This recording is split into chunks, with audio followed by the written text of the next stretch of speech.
अथ द्वितीयोऽध्याय। द्वितीय अध्याय आरंभ होता है।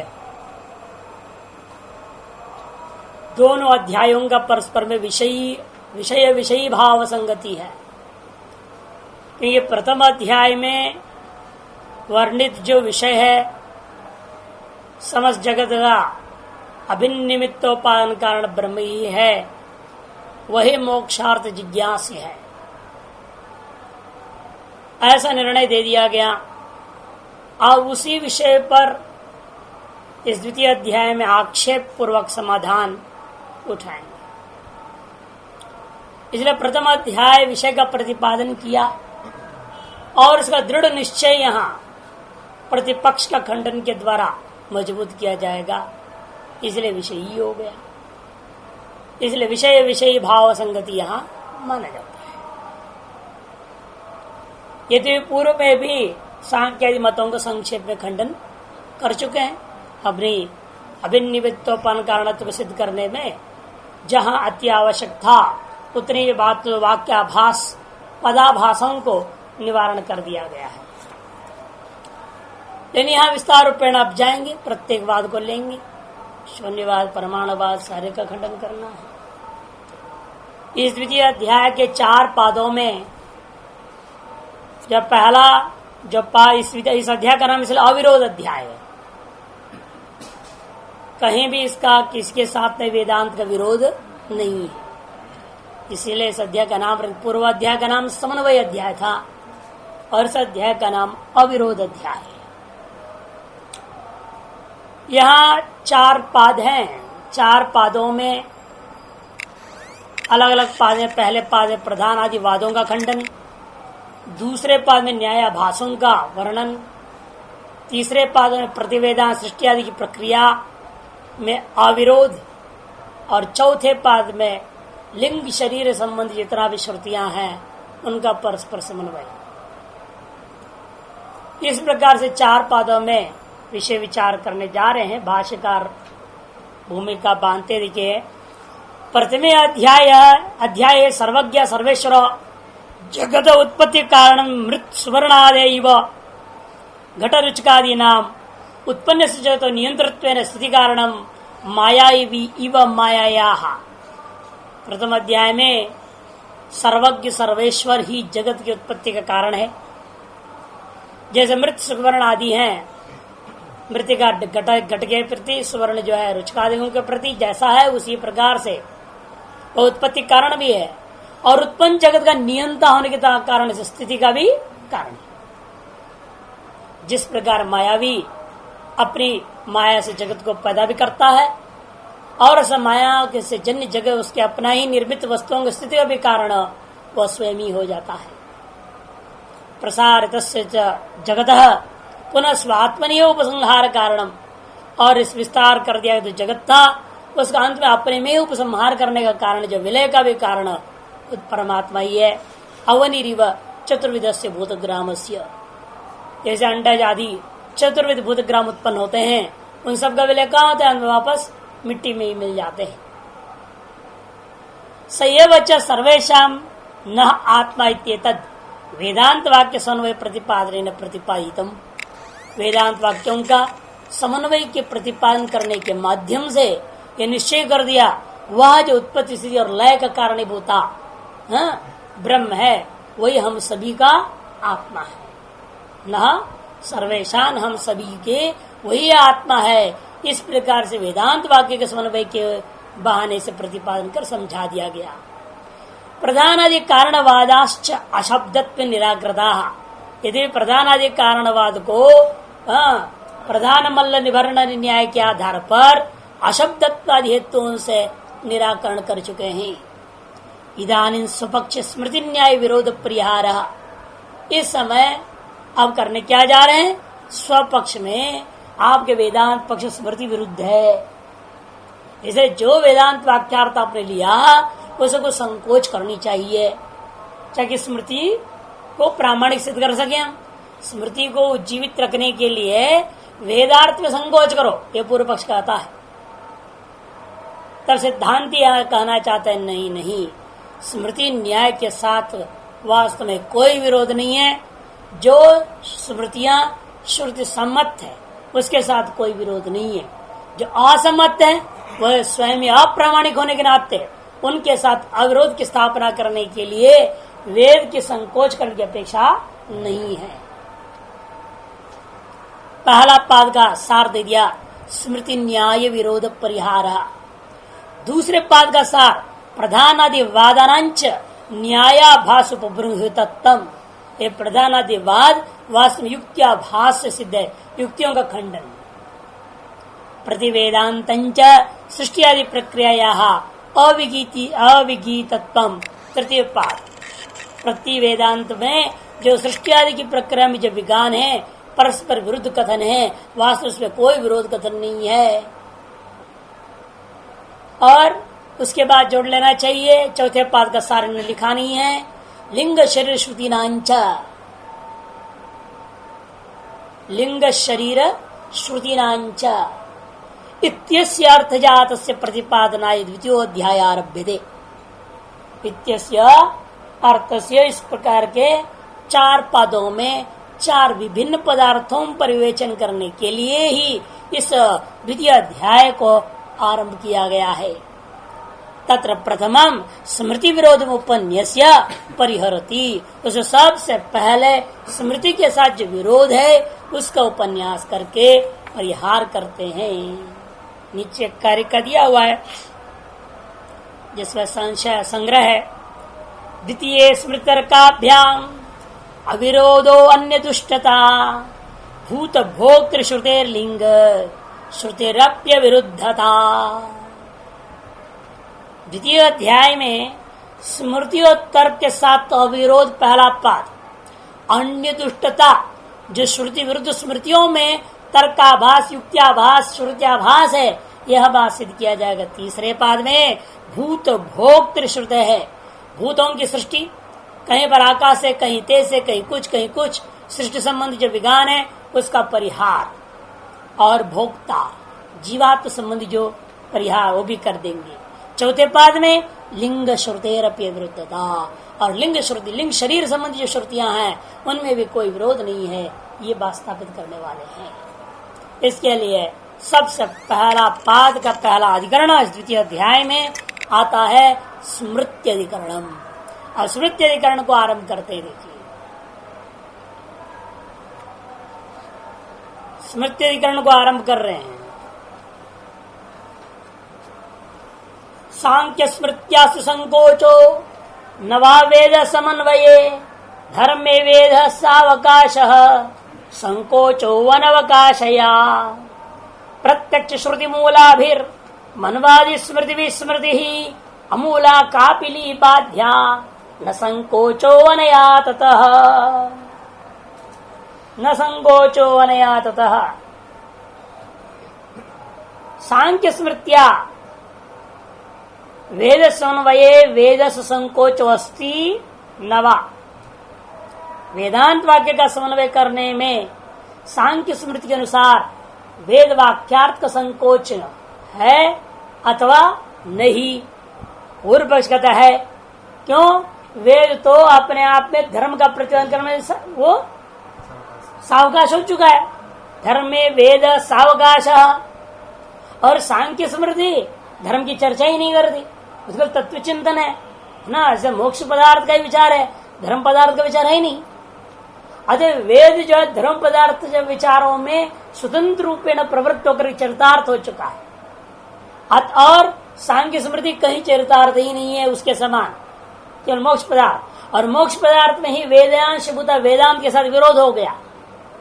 अतएव कपिल स्मृति के अनुसार वेदांत वाक्यार्थ में संकोच करना चाहिए, ये पूर्व पक्ष कहता है।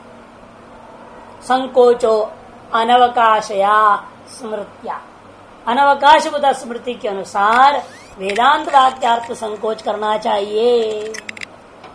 सिद्धांति कहते हैं प्रत्यक्ष श्रुति मूलाभिर मनवादि स्मृति स्मृति ही अमूला का पिली बाध्या न संकोचो अन्य अनया ततः। कहते प्रत्यक्ष श्रुति मूलाभिर मनवादि स्मृति के साथ भी तुम्हारा कल स्मृति का विरोध है। स्मृतियों की आपस में लड़ाई, इसीलिए अनवकाश मत कहो। मनवादी स्मृतियां भी तो स्मृतियां हैं। उस मनुस्मृति के साथ कपिल स्मृति, गौतम स्मृति का विरोध हो रहा है। मनुस्मृति है, देवल स्मृतियां अनेक स्मृतियां हैं, 28 स्मृतियां वर्तमान में उपलब्ध ही है। हाँ? उनमें से सुप्रसिद्ध याज्ञवल्क्य की स्मृति और मनुस्मृति 2 है। विष्णु स्मृति भी है, अनेकों हैं। वैदिक साहित्य इतिहास एक ग्रंथ छपता है, आप लोग ग्रहण करेंगे तो सब तो पता चलेगा। वेद संबंधी कितनी शाखाएं हैं, क्या है, पूरा दिया हुआ होता है। राज कितना उपलब्ध है, पूरा इतिहास दिया हुआ रहता है उसमें। वैदिक साहित्य का इतिहास नाम से पुस्तक छपते हैं। उसे वेद संबंधी, स्मृति संबंधी आज कितने स्मृतियां उपलब्ध है, कितने प्रतिशाखा ग्रंथ उपलब्ध है, कितने प्रतिशाखाएं होती है, कितने उपलब्ध है, कितने श्रौत सूत्र है, कितने धर्म सूत्र है, कितने गृह सूत्र है, क्या है। पूरे वेद संबंधी जितने भी साहित्य है उनका पूरा इतिहास है। कितने थे, कितने के नाम सुनने को मिल रहा है और कितने वर्तमान में हमें ग्रंथ उपलब्ध है, और उपलब्ध ग्रंथ भी कितने पूर्ण है, कितने अपूर्ण है, वो सारी चीजें विवेचन करके छपता है पुस्तक। इसलिए वर्तमान में 28 स्मृतियां उपलब्ध है। उनमें से वो 28 जो है वेदानुकूल स्मृतियां हैं। जो वेद प्रतिकूल स्मृति ये है, जो आपके चार्वाक दर्शन है, सांख्य दर्शन है, योग दर्शन है, न्याय दर्शन है, मीमांसा दर्शन है। मीमांसा कुछ हद तक ठीक है, वैशेषिक दर्शन है, ये सब जब बिल्कुल ही गड़बड़ चलते हैं। मीमांसा दर्शन में भी 2 भाग है, धर्म विचार, प्रमेय विचार। प्रमेय विचार बिल्कुल न्यायाधि का नकल करते हुए गड़बड़ कर दिया उन्होंने, लेकिन धर्म विचार में वो सही है। जैसे धर्म विचार में मान्य, जिस अर्थ संग्रह है आपका मानवीयोदय है, वो प्रमेय विचार वाला ग्रंथ है। हाँ, मीमांसा न्याय प्रकाश है, मीमांसा नया मंजरी है, भाट दीपिका है, इसमें बहुत सारे ग्रंथ है, वो सब धर्मपरक ग्रंथ है। और मीमांसा का जो धर्म प्रमेय पदार्थ है वो मानवीयोदय में आता है। और इसी प्रकार से वो भी है आपका न्यायमाला, तो प्रमेय विचार नहीं, वो भी धर्म विचार ही है। जैमिनी न्यायमाला भी धर्म विचार पे ही। प्रमेय विचार में एक और ग्रंथ है, उसका नाम मीमांसा, जैसे आपकी न्याय सिद्धांत मुक्तावली है, उस मीमांसा कुतूहलम। मीमांसा कुतूहलम, कुतूहल वृत्ति अलग है, वो तो सूत्रों पर है, वो भी धर्म परक है। मीमांसा कुतूहल वृत्ति, अध्वर मीमांसा कुतूहल वृत्ति नाम वास्तव में वो है धर्म परक, सूत्रों की व्याख्या है वो। फिर भाष्य आता है, वार्तिक, वो सब धर्म परक ही होते हैं।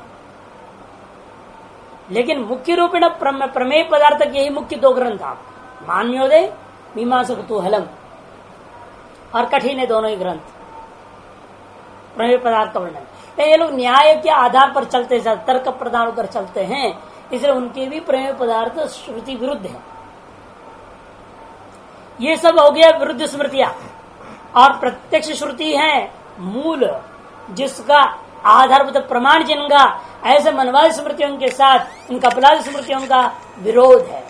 और स्मृतियों का विरोध हो जाएगा तब कौन सी स्मृति को ग्रहण करना, किसको नहीं ग्रहण करना, तय करना है। तो स्मृति अमूला कापिली बाध्या, कापिली स्मृति ही अमूला संतबद्ध,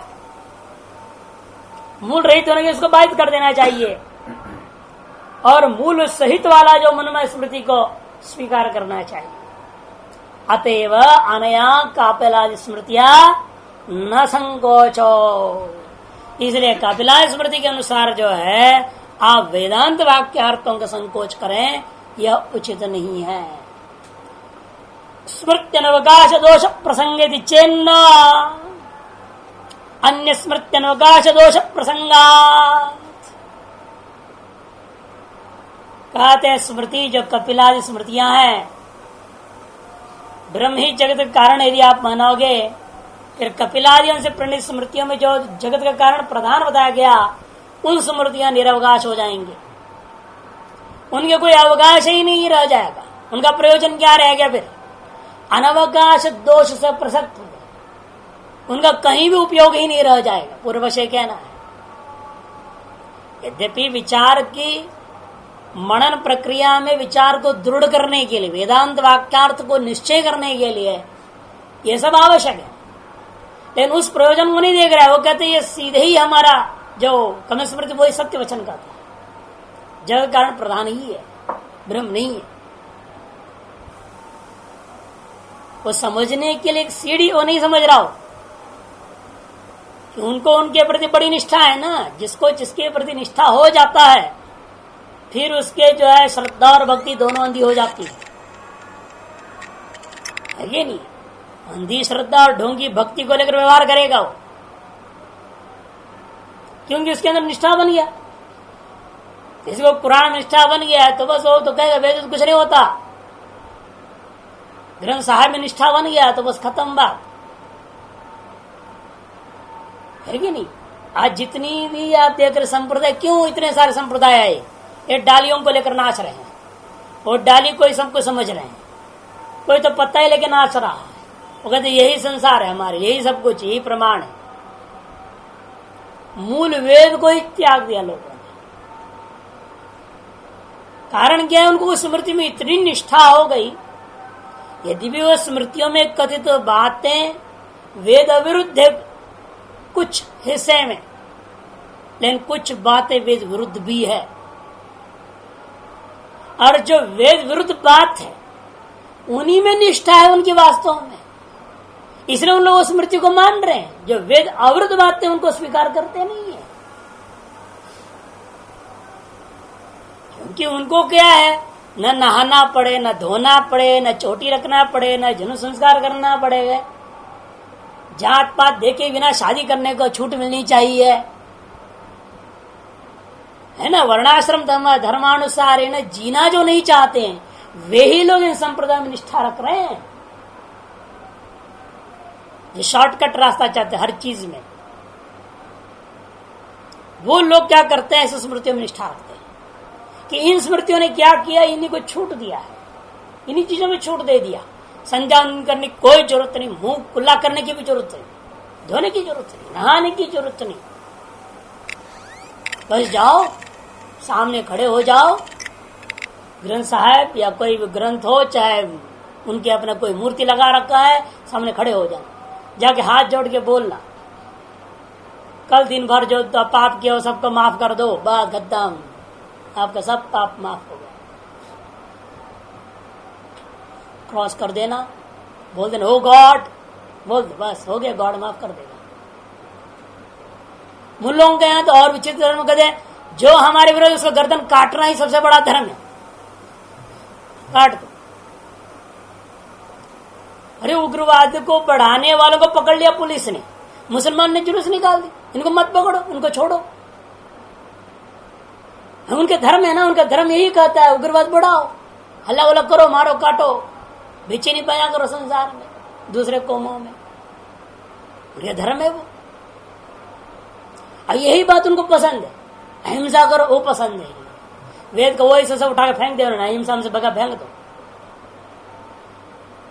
जो उनके मन पसंद की बातें कही गई उनमें, पुराण में हो, चाहे बाइबल में हो, चाहे ग्रंथ साहिब में हो, उनको ही लेके वो नाचते हैं। उनके इतिहास देखो तो पता चलता है, वो भी सब जितने भी उनके प्रवर्तक हैं सब यहां आकर के वेदों को, श्रुति स्मृति को पढ़ के ही गए हुए हैं।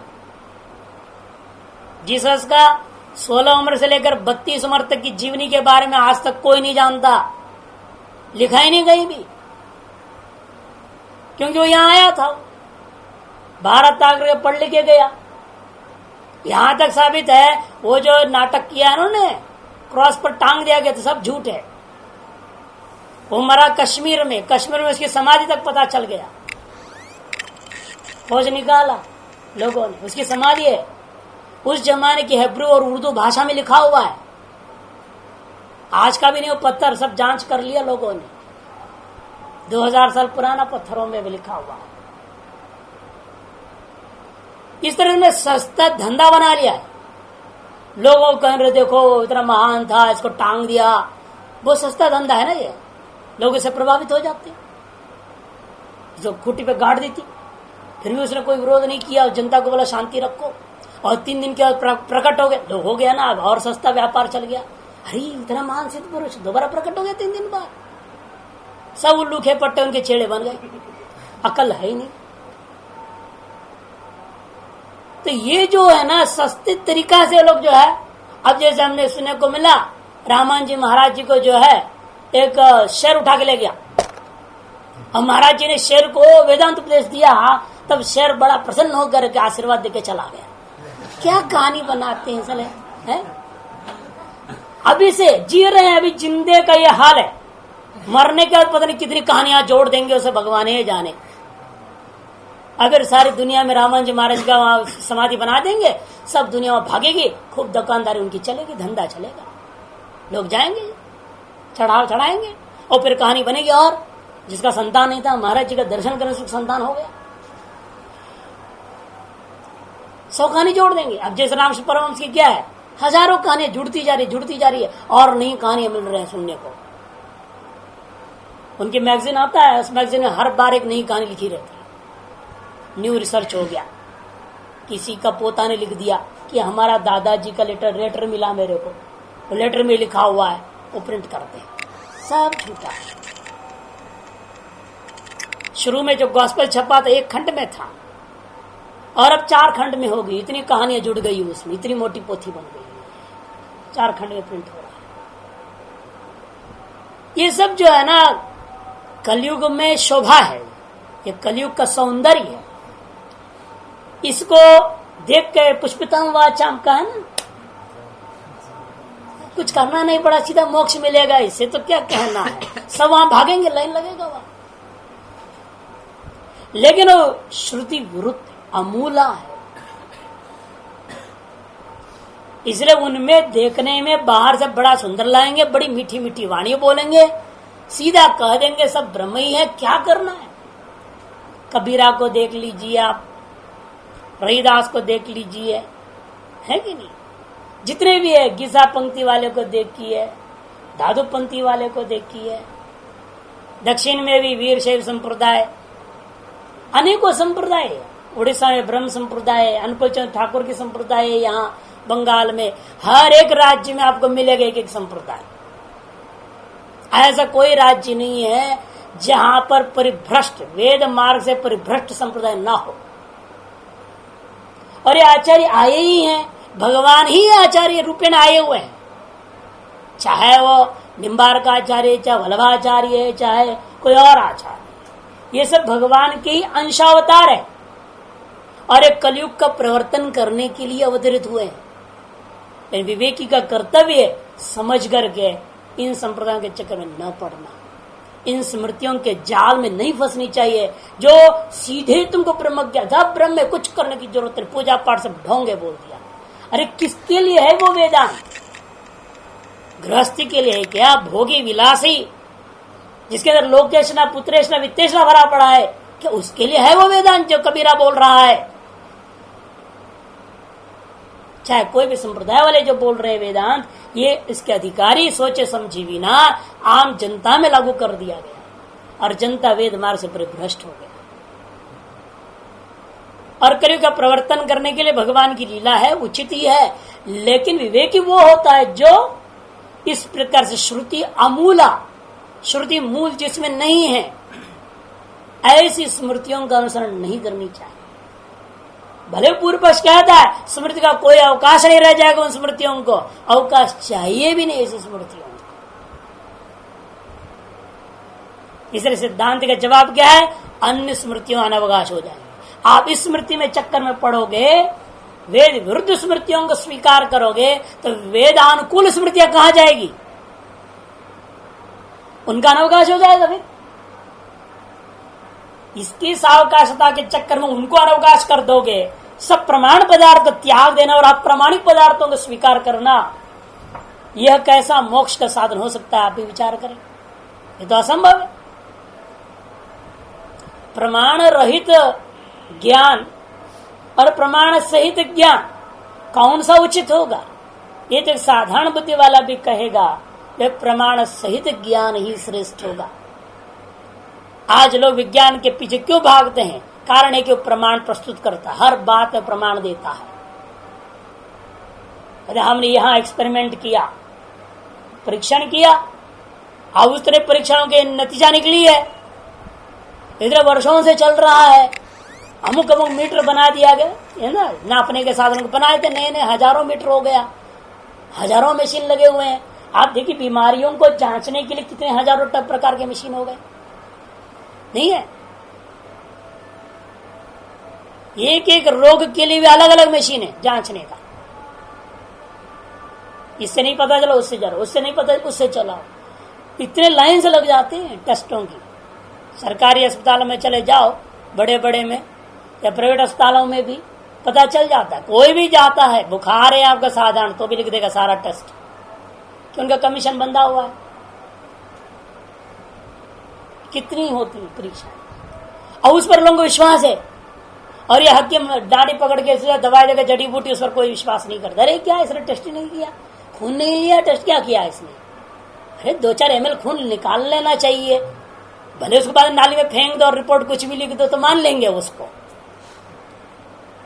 खून निकाला है ना, इसलिए मानेंगे, नाड़ी को कोई नहीं मानेगा।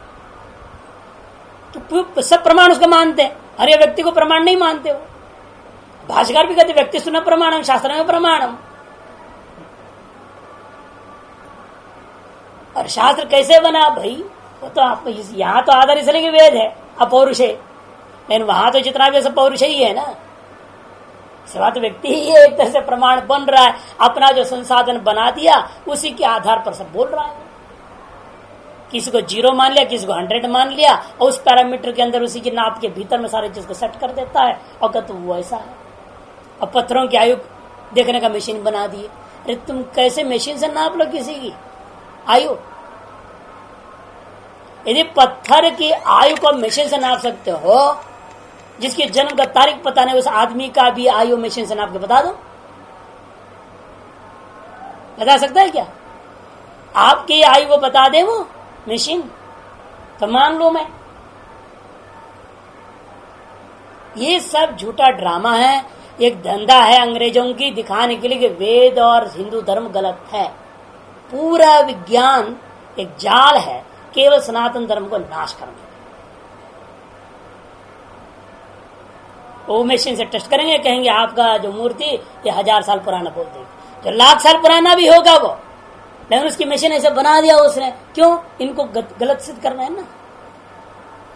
और समुद्र का एक पत्थर निकाल देगा और उसको कहेगा ये जो है 10 लाख साल पुराना है, ये अमुक हड्डी जो 20 लाख हजार पुराना है, ऐसे कुछ भी बोल देता है। और लोग उसको मानते कि मशीन से टेस्ट कर दिया उसने। और वेद को कौन सी मशीन से टेस्ट करोगे कितने लाख साल पुराना बोलने में, ये नित्य बोलने में? कोई मशीन तो है नहीं, जो कागज है। अब इस चक्कर लोग कहते रहे वे सब बेकार है। देखो वो तो पुराना पत्थर पर लिखा हुआ है, 20 लाख साल पुराना पत्थर पर लिखा हुआ मिल गया, अब वो सही है कि ये? अब ऐसे मूर्खों को कौन पाठ पढ़ावे?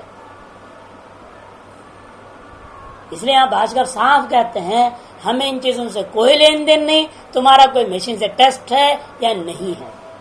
श्रुति मूल है वो प्रामाणिक, ये श्रुति मूल नहीं है वह प्रामाणिक। और श्रुति मूल वाले स्मृतियों को अनवकाश हम नहीं कर सकते, उन्हें सावकाश करने के लिए हमें अनवकाश स्मृतियों को त्यागना पसंद है, लेकिन श्रुति मूल वाले स्मृतियों को त्यागना पसंद नहीं।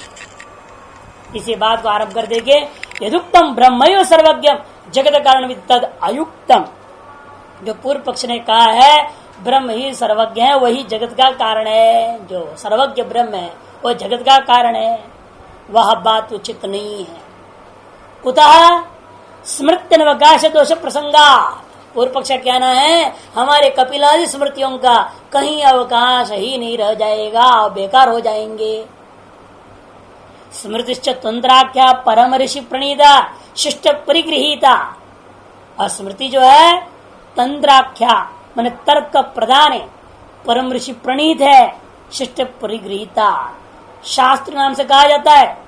तंत्राख्या माने शास्त्र है वो, प्रवृत्तिश्च निवृत्तिश्च कहा है ना, नित्य न कृतज्ञ न वा। तो वो जो शास्त्र का लक्षण है वो इसमें भी घट रहा है।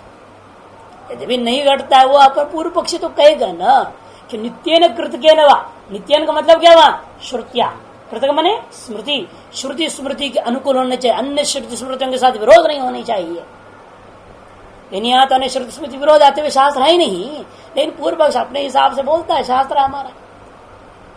जैसे आजकल के लोग कहते हैं ग्रंथ साहब से बढ़कर कुछ नहीं, मानस से बढ़कर कुछ नहीं, मानस से हवन, मानस से शादी, मानस से सब कर्म कांड होता है। मुर्दा जलाने के लिए भी मानस की चौपाई बोल देते हैं, बस काम खत्म हो, चौपाई में से सारा काम।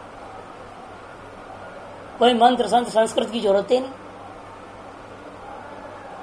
यही तो विषय आश्चर्य हुआ कल सुन करके। संस्कृत दिवस मनाया उत्तरांचल जैसे देवभूमि वालों ने, और एक व्यक्ति भी संस्कृत से एक शब्द नहीं बोला। क्या संस्कृत दिवस है, क्या विद्वानों की वहां पर जमघट हुई है, मूर्खों का जमघट है। संस्कृत दिवस मना रहे हो और संस्कृत में एक शब्द नहीं बोला किसी ने भी। क्या है कलयुग की विडंबना देख लीजिए। और बोलने वाले की तैयारी है, वो चाहते हैं, उनका अवकाश नहीं दे रहे। ये संस्कृत दिवस है। कलयुग में यही होता है। हिंदी दिवस बोलेंगे, मनाएंगे, और सारा अंग्रेजी में बोले जा रहे हैं। हिंदी दिवस मना रहे हैं और अंग्रेजी बोल रहे हैं, और अंग्रेजी दिवस से पता नहीं कौन सी भाषा बोल पड़ेंगे। ये विचित्रता है। एक बार ऐसे हुआ, हिंदी भाषा के खिलाफ लिखा गया था। अंग्रेजी को होने दो, राष्ट्रभाषा के रूप में प्रयोग हो रहा है अपने आप में ही, तो होते रहने दो। तो कुछ हिंदी भाषा लोग बड़ा दुखी हैं, और हिंदी राष्ट्रभाषा होते हुए उसको जो है लागू नहीं किया जा रहा। हर नौकरी का टेस्ट वगैरह, इंटरव्यू वगैरह अंग्रेजी से होते हैं, इसका विरोध कर रहे थे। तो एक लेखक है भरत जन, उन्होंने पूछा, मैंने कहा साफ लिख दो अंग्रेजी होनी चाहिए सारा। अब हिंदी हम पढ़ लेंगे मान लीजिए, तो विदेश में जाकर क्या चाटोगे वहां पे। हमारा विदेश के साथ जो है इस समय पिछड़ापन क्यों है कि यहाँ की शिक्षा पिछड़ गया, भाषाओं के चक्कर में फंस गया। वो भाषा आज कंप्यूटर पे बैठना है तो उनकी भाषा से लिखना पड़ेगा, अंतर्राष्ट्रीय स्तर की भाषा को मानना पड़ेगा। भाई अन्य देश में देखिए ना, उनकी अपनी भाषा होती है, फिर भी अंग्रेजी सीखते कि नहीं सीखते हैं? क्यों? अंतर्राष्ट्रीय में भाषा चल रही है, तो अब मानो क्या करना है। जब तक संस्कृत अंतर्राष्ट्रीय भाषा नहीं होगा तब तक करो, हिंदी अंतर्राष्ट्रीय जब तक भाषा नहीं होगी तब तक जो है वो करो। अब उसके खिलाफ उन्होंने फिर बड़ा बैठक बुला लिया। जब उसने अखबार में हमारे कान पर लिख दिया, उसका विद्रोह हुई जबरदस्त। मीटिंग रखा गया दिल्ली यूनिवर्सिटी में, 4 साल पहले की बात, 2001 में हम गए, जनवरी 26-27 2 दिन की थी। वहां हमने देखा गया सब बोल रहे थे, बोलने दिया। भरजा हमको बोले चुप रहो, मैं लास्ट में कहूंगा, अंत में कहूंगा। और मैंने किसने कौन से अंग्रेजी शब्द प्रयोग किया है यही नोट करते रहा मैं। हर व्यक्ति के भाषण में 25% जो है अंग्रेजी शब्दावली जोड़ दिया। जब अंत पे हमको कहे आप भी बोलिए, तो हम खड़े हुए। तो हमने कहा देखिए, सबसे पहली बात, जितने अभी तक बोले हैं इन सबको तो पहले गोली से उड़ा देनी चाहिए। क्यों? ये स्वयं शुद्ध हिंदी बोलना नहीं जानते हैं। हिंदी भाषा में अंग्रेजी को घुसा करके हिंदी भाषा को इन्होंने वेश्या बना दिया।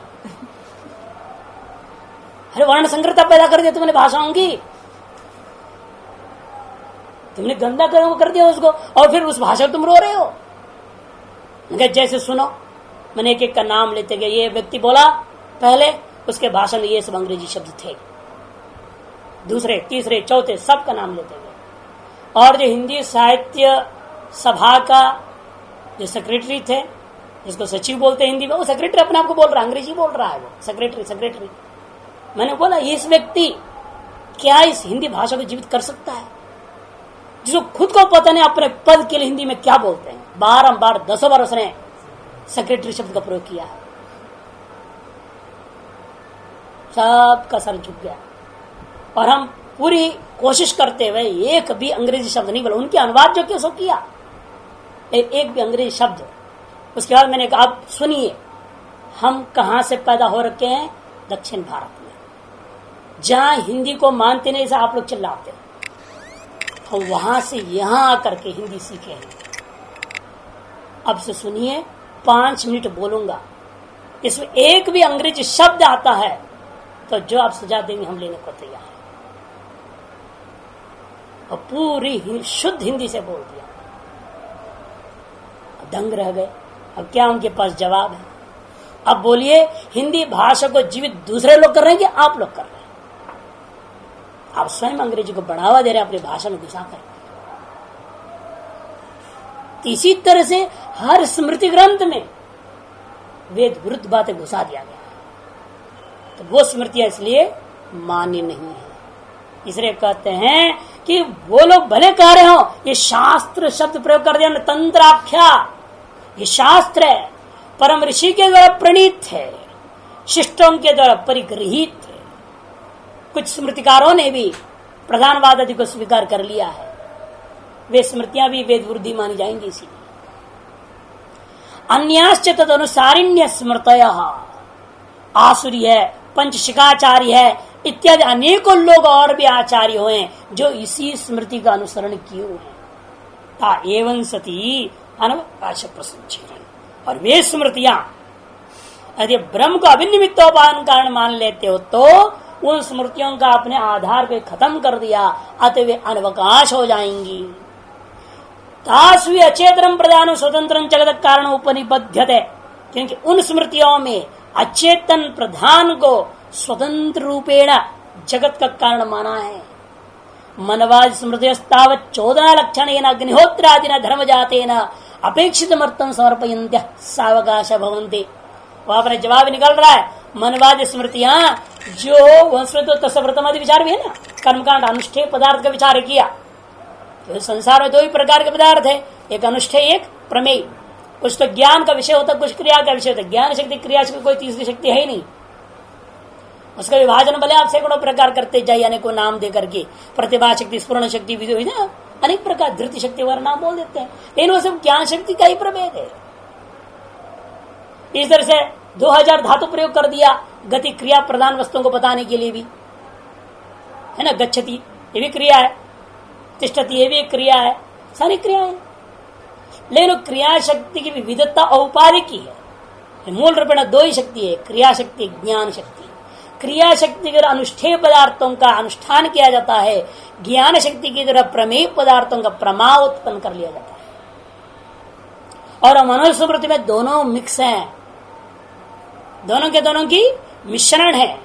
जो सम्मिश्रण होने के नाते पूर्व कहता है मनवादी स्मृतियों का चरितार्थ तथा अनुष्ठेय पदार्थ कर लीजिएगा, और प्रमेय पदार्थों के विषय में हमारा सांख्य स्मृति को स्वीकार कर लीजिए।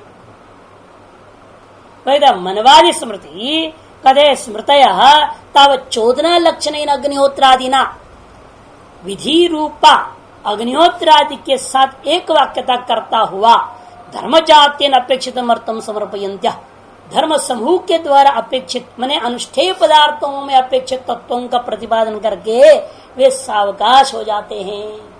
अस्य वर्णस्य अस्मिन् काले अनेन विधानेन उपनयनम ईदृशश्च आचारः इत्थम वेदाध्ययनम इत्थम समावर्तनम सहधर्मचारणी संयोग इत्यादि। जैसे स्वयं बता रहा है, मनुस्मृति में अनुष्ठेय इन पदार्थों का विचार हुआ। क्या? अस्य वर्णस्य अस्मिन् काले अनेन विधानेन उपनयनम, अमुक वर्ण वाले का अमुक काल में अमुक आयु में इस विधि से उपनयन होना चाहिए, इस प्रकार का आचरण होना चाहिए, इस प्रकार उसको वेदाध्ययन इन दिनों में करना, इन दिनों में नहीं करना, अनध्याय आदि का विचार।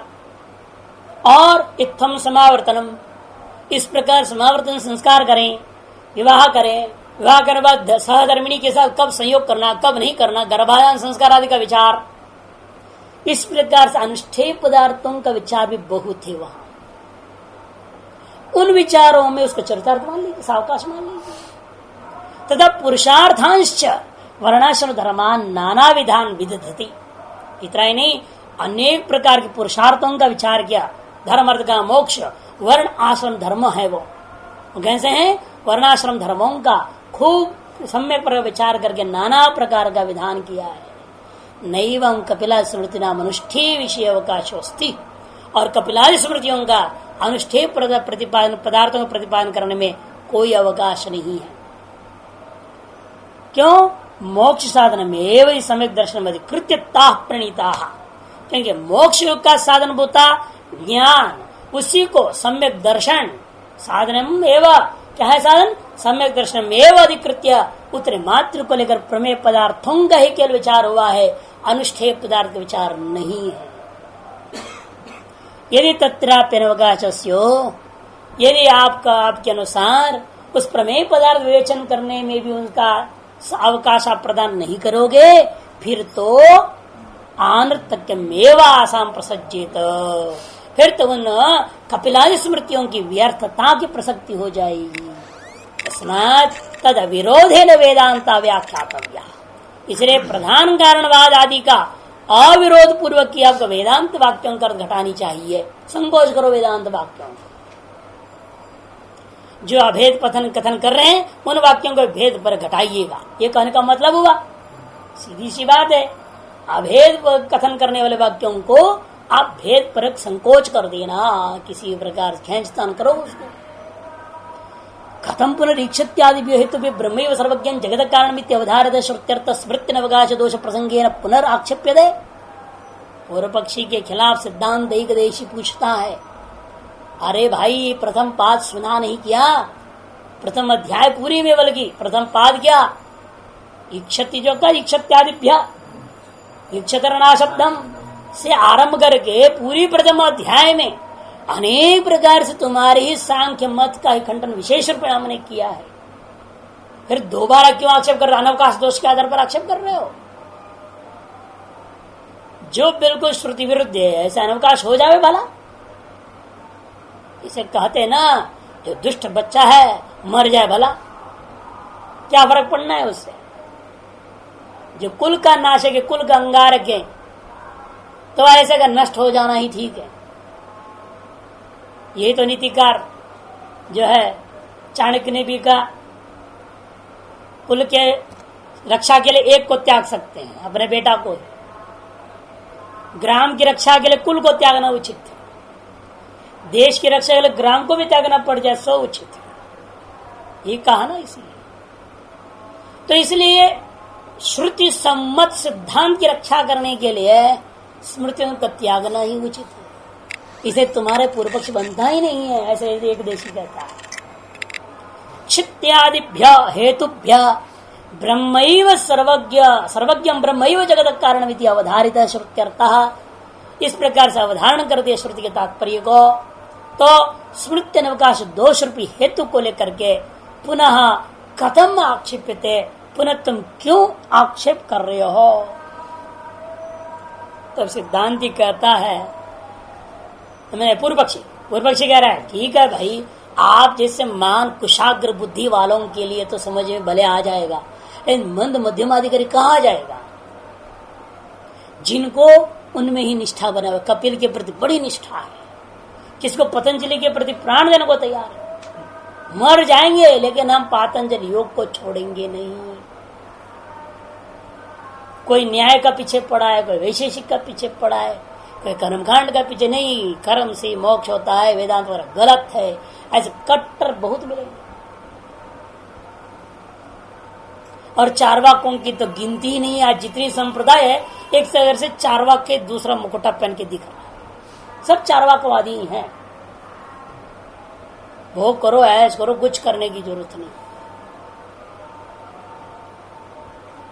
तो एक तरह चारवाक का ही दूसरा रूपांतर है। सब जितने भी तथाकथित धर्म तथाकथित संप्रदाय हैं, वेदांत का मुंह लगा लिए, ऊपर से वेदांत का चेहरा है और भीतर से भोगवाद है और कुछ नहीं।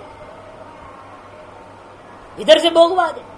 हमेशा भगवान के चित्र बेच करके 5 रुपए का चित्र नहीं होता है। हमने देखा हर हमारे कृष्णा वाले इतना बढ़िया बढ़िया फोटो प्रिंट करते हैं, तो 5 रुपए की लेकिन नहीं होता है। प्रिंटिंग में भी 50 रुपया, 25 रुपया, 100 रुपया भी रेट। अब लोग उसकी सुंदरता वगैरह मोहित होकर खरीदते हैं। और क्या कहने के लिए जो है हरे राम राम राम बोल रहा है और इधर से दुकानदारी करने में लगा हुआ है। कहीं भी ये जाएंगे बिना अपना ठेले का नहीं जाएंगे, बिना ठेले का। वो दुकान साथ में ही लेके जा रहे। तुम्हारे धर्म करने तुम जा रहे हो, कीर्तन करने जा रहे हो, ये दुकानदार से क्या मतलब? साथ में ठेले क्यों? मेरे नहीं समझ में आती थी। हम बेंगलोर में जाते थे, देखते थे, उन लोग बोलते था मैं क्यों ये साथ में क्यों भाई? और मोहल्ले में आएगा तो ये दुकान मत लाएगा, नहीं तो इस मोहल्ले में एंट्री नहीं, तुम गेट आउट। धर्म के नाम पे सब क्या धंधा बना रखा है? अब मानते ना, वो उसके बिना जी नहीं सकती, क्योंकि वो हुए ही उस वस्त्र में आए हैं इसी दुकान करने के लिए। भोग के लिए ही वो सब नाटक रचे हुए हैं। हमने देखा उसे बहुत जितने भी लड़के घुसते ज्यादातर बेरोजगार, रोजगारी मिली नहीं, चलो वहां पर क्या राम राम कर दो और धड़ाधड़ मिलेगी, खाना पीना मौज मस्ती सारी मिल रही है, औरत भी रख ले कोई दिक्कत नहीं।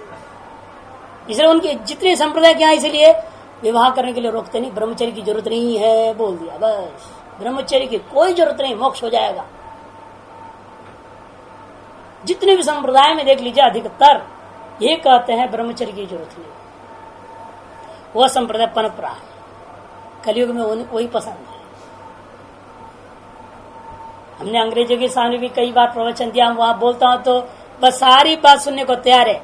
जहां सेलिब्रेसी मैंने ब्रह्मचर्य के बारे में कहता हूं वो कहते स्वामी जी ये तो बड़ा मुश्किल है,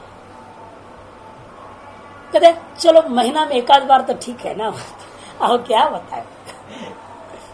तो मैं उनको कहता हूँ ठीक है, मैं वो भी ओके कर देता हूँ, अच्छी बात है, कम से कम घटा तो रहा है। इस जन्म में महीने में एक पर भी यदि रहेगा तो अगले जन्म में साल में एक बार हो जाएगा। फिर धीरे धीरे और कुछ नहीं है तो शेर की योनि मिलेगी, 12 साल में एक बार अपने आप करने लगेगा, ब्रह्मचर्य अपने 12 साल में एक बार होगा। फिर धीरे धीरे ऐसे उद्धार हो करके आ जाएगा, एक उचित मार्ग पकड़ लेगा वो। इसलिए मुझे भी कहते कोई बात नहीं, हफ्ता में एक बार दो बार जो करते थे अब जो महीना में एक बार कर लिया, वो भी महान योग है। और मैं उनको दृष्टांत से समझा भी देता हूं। देखो वशिष्ठ जी 100 बच्चे के बाप थे, अखंड ब्रह्मचारी कहा गया कि नहीं कहा गया, तुम भी पैदा करो कोई दिक्कत नहीं, 100 बच्चे कहाँ मना कर रहा हूं, लेकिन 100 हिंदू पैदा करना कोई आपत्ति नहीं है, लेकिन साल में एक बार से ज्यादा समझ नहीं, बच्चा पैदा करने के लिए ही संबंध करना, इसे बढ़िया ब्रह्मचारी नहीं है। ऋषियों को अखंड ब्रह्मचारी इसलिए कहा गया, वे केवल संतान प्राप्ति के लिए संभोग करते थे, अपना इंद्रिय सुख के लिए कभी नहीं। इसलिए वो महान तेजस्वी विद्या अखंड ब्रह्मचारी उनको कहा गया। और अब इंद्रिय सुख के लिए ज्यादा हो गया, बच्चा के लिए बाद में देखेंगे। शादी के बाद 2-4 साल तक तो बच्चों के लिए करते ही नहीं है, 2-4 साल तक यही एंजॉय होता है, फिर बाद में बच्चा ही नहीं होता है तब दुखी होता है। अब क्या होगा, 4 साल तो ऐश कर गए, गर्भ तो सत्यानाश हो गया, अब बच्चा होता नहीं, वो ठहरता नहीं, कि दवा खा खा करके बर्बाद कर चुके हैं गर्भ को। अब फिर आएंगे महाराज कृपा करो कुछ जड़ी बूटी बताओ, महाराज बताएंगे। ये दुर्दशा हो गया है। तो इंद्रिय सुख के लिए जो होता है यही समस्या है। और यदि जो संप्रदाय में कहे ब्रह्मचर्य पूर्ण रूप बना रहा हो तो कोई आने को तैयार नहीं, वो संप्रदाय चलेगी ही नहीं दुनिया में। आज की दुनिया में ऐसे संप्रदाय नहीं चलेंगे। इसीलिए वो स्मृतियां कहते भवेदयम अनाक्षेप स्वतंत्र प्रज्ञा नाम, जो स्वतंत्र प्रज्ञा वाले कुशाग्र बुद्धि वाले उनके दृष्टिकोण में आक्षेप उचित नहीं, ये बात तो ठीक है। लेकिन जब परतंत्र प्रज्ञास्तु प्रायण जना स्वातंत्र्येण श्रुत्यर्थम अवधारयितुम अशक्नुवन्तः प्रख्यात प्रणित्रकासु स्मृतिशो अवलंबेरन। लेकिन परतंत्र प्रज्ञा वाले है ना, जो मंद मध्यम अधिकारी वाले, वे कहाँ जाएं, वे प्रायण जना जाए। और अधिकतर लोग यही होते हैं, अधिकतर लोग ऐसे बुद्धि वाले हैं उनकी अपनी कुछ भी अक्ल नहीं होती, वे स्वयं पढ़ें और वेद को स्वयं ग्रहण करें क्षमता नहीं है, सही क्या गलत क्या सोचने की सामर्थ्य नहीं है। ऐसे लोग क्या करते हैं, स्वातंत्र श्रुत्यर्थम अवधारयितुम अशक्नुवन्तः, स्वतंत्रता पूर्वक श्रुत्यर्थ को अवधारण करने में अक्षम जो है वे लोग प्रख्यात जो प्रणेता है, जिसका नाम दुनिया में हो जाए किसी भी तरह से हो भले, है ना, जिसका नाम हो गया, जिसका नाम हो गया वो सब उसके पीछे पड़ गए, प्रख्यात प्रणेता है ना। वो प्रख्यात जो प्रणेता लोग हो जाए उनका पीछे सारी दुनिया भागेगी, चाहे वो प्रख्याति किस प्रकार प्राप्त किया उसके पीछे कोई नहीं देखता है। मोहम्मद पैगंबर कैसे अपना जमाया वो कोई नहीं समझता है, उस कहानी को कोई जानता ही नहीं, मुसलमान भी नहीं जानते। उसका नाम मोहम्मद था और वो हिंदू ही थे, उसे पहले तो मुसलमान कहाँ था ही नहीं धर्म। महाभोगी था, एक ग्राम किसी देश के रानी राजकुमार से विवाह किया तो आज शर्त पहले से रख दिया गया था, आज से तुम किसी से विवाह नहीं करो, किसी का भोग नहीं करो। कोई बात नहीं, स्वीकार कर लिया, क्योंकि मोहवश में आई तो मोह से मदान तो होता ही, जिसका नाम है मोहम्मद था। बाद उसका अपभ्रंश कर दिया, मोहम्मद कर दिया, मोहम्मद मोह मद, उसको बिगाड़ दिया जान करके लोगों ने, पता ना चले लोगों। अब वो लेकिन इंद्रियों के लोलुप था, कुछ दिनों के बाद उसे रहा नहीं गया, 5-6 महीने तक उसको एंजॉय किया, उसके बाद सिर्फ दूसरे को पकड़ लिया। जैसे उसे पता चला मैंने माइक के यहाँ पहुंच गई और वो भी कम नहीं था, उसने जाकर पकड़ लिया उसको। ये डकैत था एक तरह से, क्षेत्र में अरब देश में डकैत लोगों का, गुंडों का सरदार था, पकड़ के लाया गया। जब लाया तो फिर उसको था तय था कि लड़की तय करेगी क्या दंड दिया जाए। ये शूद्र है, चोटी रखा हुआ है, इसका चोटी काट दो। और जबरदस्ती अपने बल पर इसने जनेऊ पहन रखा है, शूद्र होते हुए, इसका जनेऊ काट दो। इसको जो है अपने धर्मावली में बीच से हुक्का पानी इसका बंद कर दो, अपने समाज से बहिष्कृत कर दो। ये सब दंड उसने तय कर दी। अब क्या करे, बदला लिया उसने। अच्छा तो ऊपर की चोटी काटी तो हम यहाँ चोटी रखेंगे, बोला उसने। और दाढ़ी उनकी चोटी है, दाढ़ी ही उनकी चोटी है। ऐसा विपरीत करने का निर्णय ले लिया उसने। तुम पूरब की ओर पूजा करते तो हम पश्चिम की ओर पूजा करेंगे, तुम नीचे की ओर हाथ धोते तो ऊपर की ओर हाथ धोएंगे। सब उल्टा काम पढ़ाना आया उसने। और अपने उसकी दादागिरी चलती तो गुंडा तो था ही, राष्ट्रीय बल पर था, उसने अपना गुट बढ़ाते गया और सबको जबरदस्ती मुझे उसने कहा कि नहीं मेरे हिसाब से चलो, ये चमड़ा काटते नहीं, हम लिंग के चमड़ा को काटेंगे, बोला। जो ये नहीं करेंगे सब हम करेंगे। हमने मुसलमानों से पूछा, जो जो हिंदू नहीं करेंगे सब तुम करना चाहते हो, हम हिंदू तो जब गर्भ से बच्चा निकलता है नाल काट दे, तुम मत काटा करो ना, ये कैसा होगा, बोलता है। फिर हर बात तो विपरीत कर नहीं सकते, ही तो सिद्ध हुआ। फिर क्यों अनावश्यक जिद कर रहे हैं? नहीं, वो जिद पर रहेंगे। हमने कहा देखो हम नीचे से शौच करते, तुम ऊपर से शौच करो,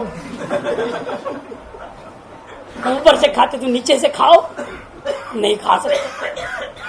फिर हर बात में कहा तुम हमारे विरुद्ध चल रहे, बोलो, हो ही नहीं सकता।